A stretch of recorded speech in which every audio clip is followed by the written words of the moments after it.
ৰামহে নয়িতো দুগুটি অক্ষৰ সদায়ে আদৰি গাৱে সংসাৰ সাগৰ তৰিহিত নৰে দুৰ্লভ মুকুতি পাৱে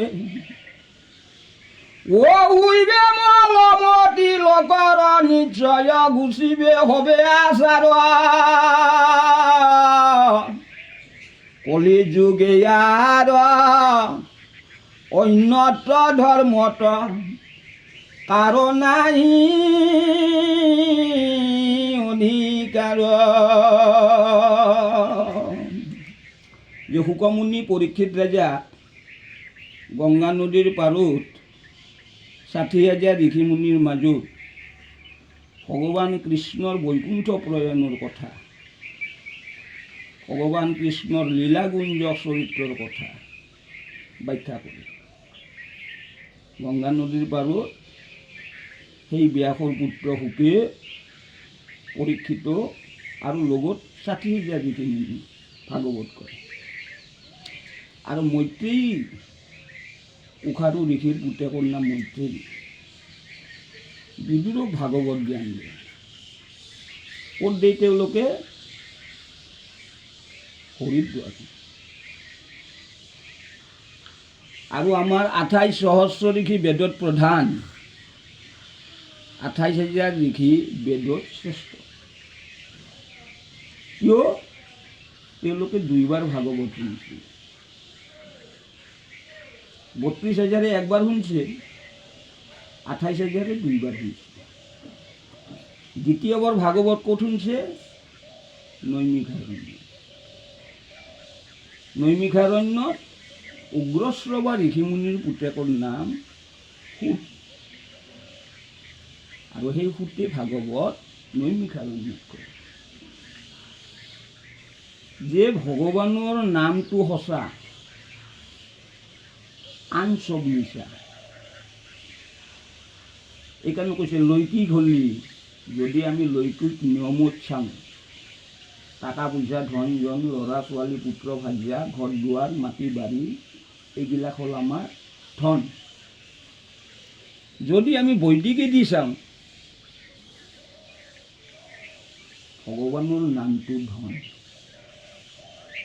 আৰু এই সকলো চব মিছা। এইকাৰণে কৈছে হৰিচৰণত শৰণ লৈলোৱে হৰিনাৰায়ণ, মানৱী জনম সাম্ভল কৰিলোৱে হৰিনাৰায়ণ। আমাৰ হৰিচৰণত শৰণ ল'লি মনুষ্য জন্ম সাৰ্থক হয়। গোপাল গোবিন্দ যদুনন্দন কৃষ্ণচৰণে লৈলো শৰণ। ভগৱানৰ নাম কি ক'লা? গোপাল গোবিন্দ যদুনন্দন, এইবিলাক কৃষ্ণৰ নাম। না কৃষ্ণৰ নাম কি? হাজাৰ সহস্ৰ নাম। আমি লোকে নৰাৰ কাৰণে কি কৰিলোঁ? ১০৮ নাম। লোকে নৰাৰ কাৰণে কি কৰিলোঁ? ৮ নাম। লোকে নৰাৰ কাৰণে কি কৰিলোঁ? ৩ নাম। আৰু লোকে নৰাৰ কাৰণে কি কৰিলোঁ? ১ নাম।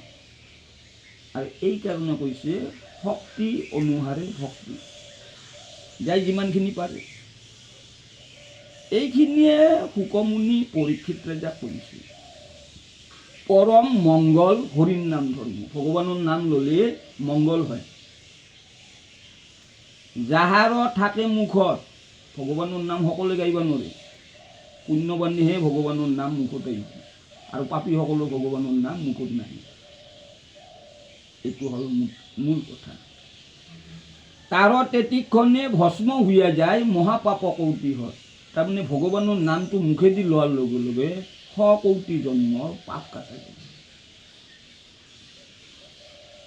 এতিয়া যদি তেওঁৰ পাপে থাকে, কেনেকৈ আৰু মুখেদি নাম ল'ব পাৰিব? নৰে। তাৱ ডেকে মহাপাতক হস্তিৰ থাকে মহাগৰ্ব মন, যেতিয়ালৈকে পাপে ঘেৰি থাকে।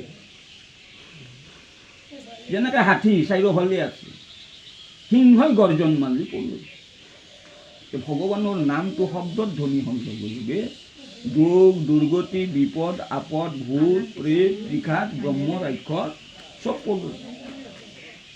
এইকাৰণে শুকমুনি পৰীক্ষিত ৰাজা কৈছে যাৱে ৰাম নাম প্ৰমত্ত সিংহৰ নুশুনে ধনী হ'ব। যেতিয়ালৈকে ভগৱানৰ নাম নুশুনে তেতিয়ালৈকে পাপে ঘেৰি থাকে। তাৰপিছত কি ক'লা? ৰাম হেন ইটো দুগুটি অক্ষৰ সদায়ে আদৰি গাব। যে ভগৱানৰ নাম দুটা আখৰ, এটা আখৰেৰে ভগৱানে নাম পুণ্য দিব পাৰে, এটা আখৰৰ নোৱাৰে। এইকাৰণে ভগৱানৰ নামটো হ'ল পুণ্য। আৰু যিহেতুকে ভগৱানৰ নামটো পুণ্য হয়, এই জন্মৰ কৌটি জন্মৰ পাপ কাটা যায়। আৰু এইকাৰণে শুকমুনি পৰীক্ষিত ৰাজা কৈছে, সংসাৰ সাগৰ তৰি হিতনৰে দুৰ্লভ মুকুতি পাবে। তাৰমানে ভগৱানৰ নাম ল'লে সংসাৰ সাগৰৰ পৰা সংসাৰ সাগৰৰ পৰা আমি সংসাৰ সাগৰত কি আছোঁ? দুখ দুৰ্গতি বিপদ আপদ এইবিলাকত আমি আবদ্ধ, মায়া কায়া সংসাৰ সাগৰত আবদ্ধ।